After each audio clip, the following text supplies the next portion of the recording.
Hello girls, we are doing our next chapter. Today we will do our next chapter. It is chapter number 9, accounting for issue of debenture. Debentures क्या होती है बेटा? Debenture is an instrument जो company issue करती है. Debenture is an instrument which is issued by company. जो कौन issue करती है? कंपनी इशू करती है. Acknowledging its debts or loan.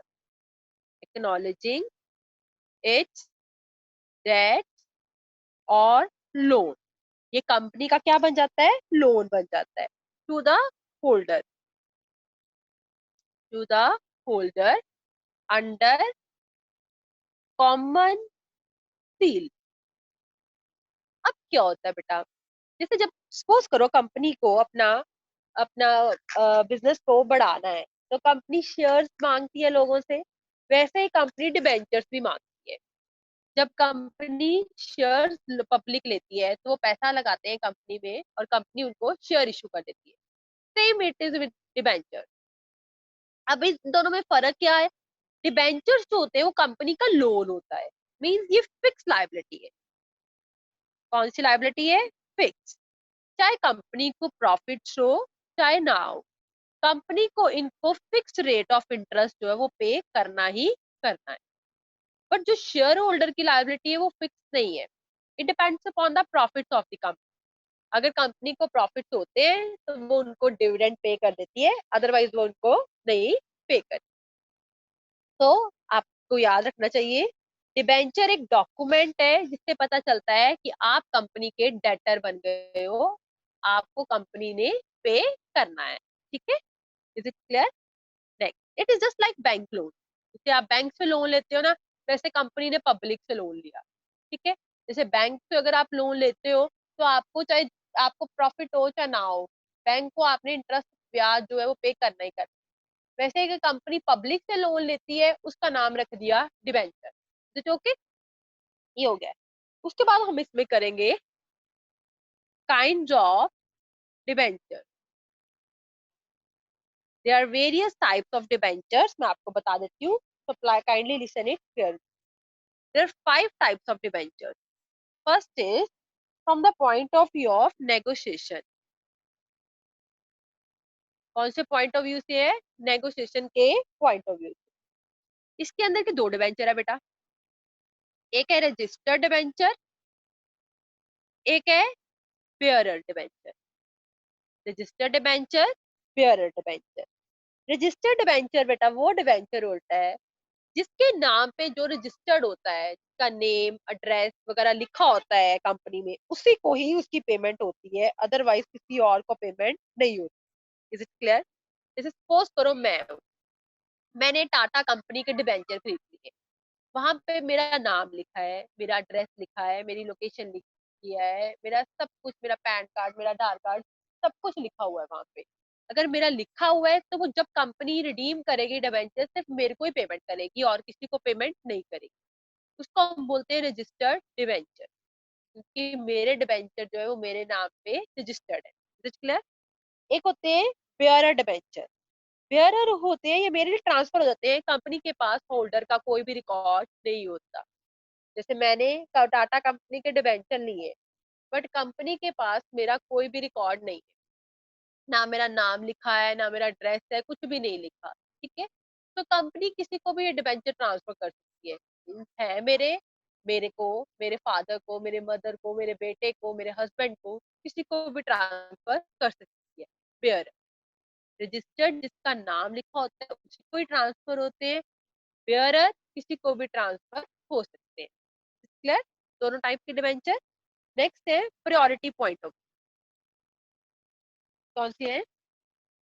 Priority point of view. According to priority point of view ये दो होते हैं. एक होते हैं फर्स्ट डिबेंचर्स और एक होते हैं सेकेंड डिबेंचर.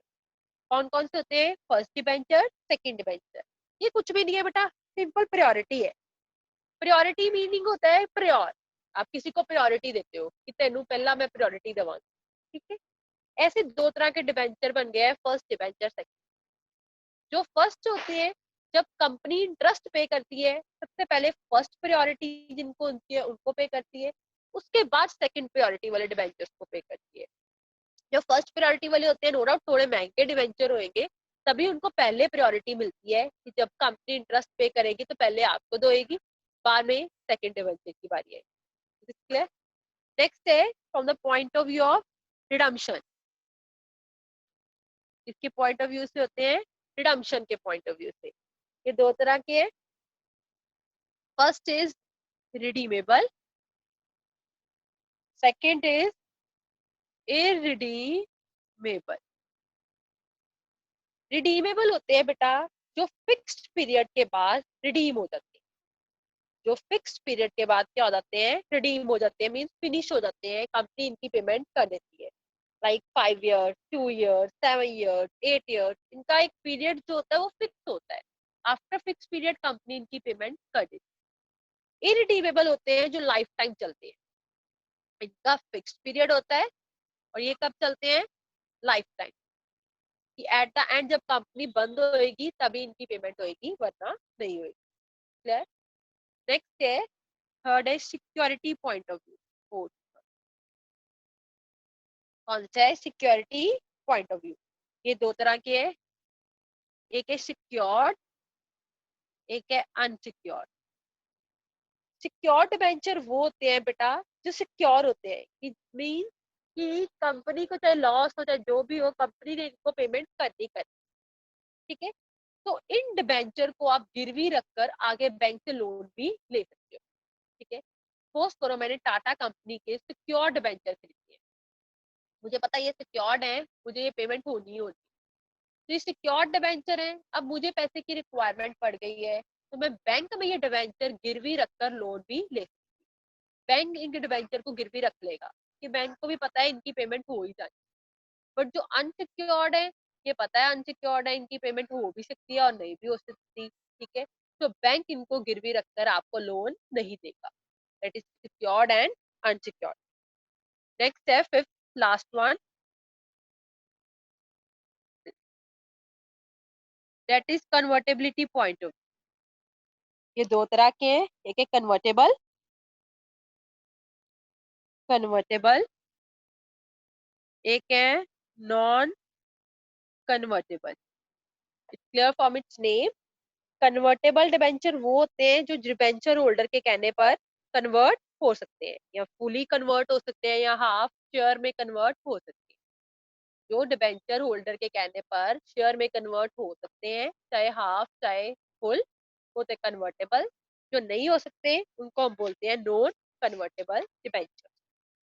आई होप आपको इतना क्लियर हो गया हो। नेक्स्ट हम इसका बेटा प्रैक्टिकल शुरू करते हैं। सबसे पहले आपको पता होना चाहिए कि हमारा डिबेंचर बैलेंस शीट में कहाँ आता है। You will have to know this कि जो डिबेंचर है वो बैलेंस शीट में कहाँ आता है। कहाँ आते हैं डिबेंचर हमारे बैलेंस शीट में, you have to know this. कहाँ आते हैं डिबेंचर बैलेंस शीट में हमारे, under the heading non current liabilities के अंदर भी आते हैं और करंट लायबिलिटीज के अंदर भी आते हैं।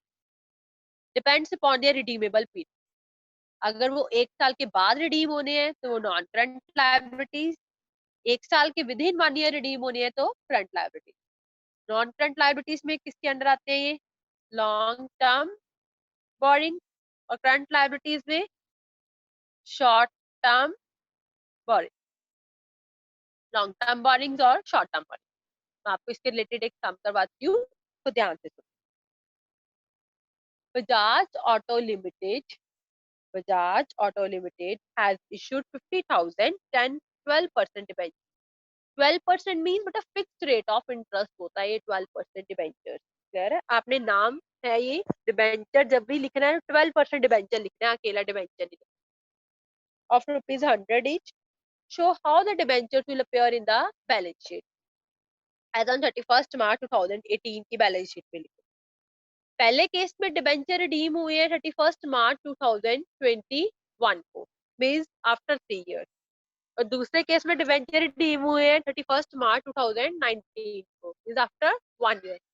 Sorry, after 1 year। अगर 1 ईयर के बाद रिडीम हुई है तो ये हमारी करंट लायबिलिटी है, 3 इयर्स के बाद रिडीम हुई है तो ये हमारी नॉन करंट लायबिलिटी है। It's clear? तो हम कैसे लिखेंगे, देखो सबसे पहले एक अगर डिबेंचर रिडीम हुए हैं 3 इयर्स के बाद, हमने क्या लिखना है, पूरी बैलेंस शीट आपने तरीके से बनानी है। बैलेंस शीट ऑफ किसकी है, Bajaj Auto Limited. Balance sheet of Bajaj Auto Limited as at 31 March 2018। Clear? के बाद आपने क्या लिखना है, पर्टिकुलर नोट नंबर अमाउंट। क्या हेडिंग डालोगे, इक्विटी एंड लायबिलिटी साइड पे आता है ना, इक्विटी एंड लायबिलिटी के अंदर नॉन करंट लायबिलिटी में कौन सा होता है, ये लॉन्ग टर्म बोरिंग, क्योंकि पहला 2021 में रिडीम हुआ है। ठीक है, आपको मैंने बताया था ना आपको नोट नंबर बनाना है, क्या लिखोगे, note number 1 long term borrowing. क्या लिखोगे, लॉन्ग टर्म बोरिंग के अंदर क्या है आपको गिवन, डिबेंचर्स।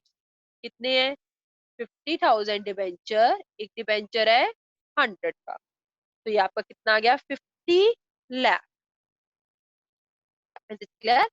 यहाँ पे लॉन्ग टर्म बोरिंग में नोट नंबर 1 लिखकर आप लिख दोगे 50 लाख।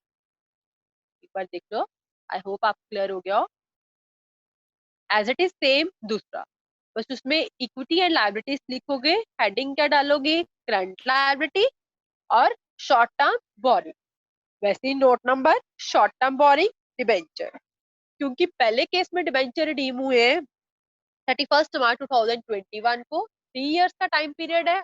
आफ्टर 1 ईयर से ज्यादा है तो लॉन्ग टर्म।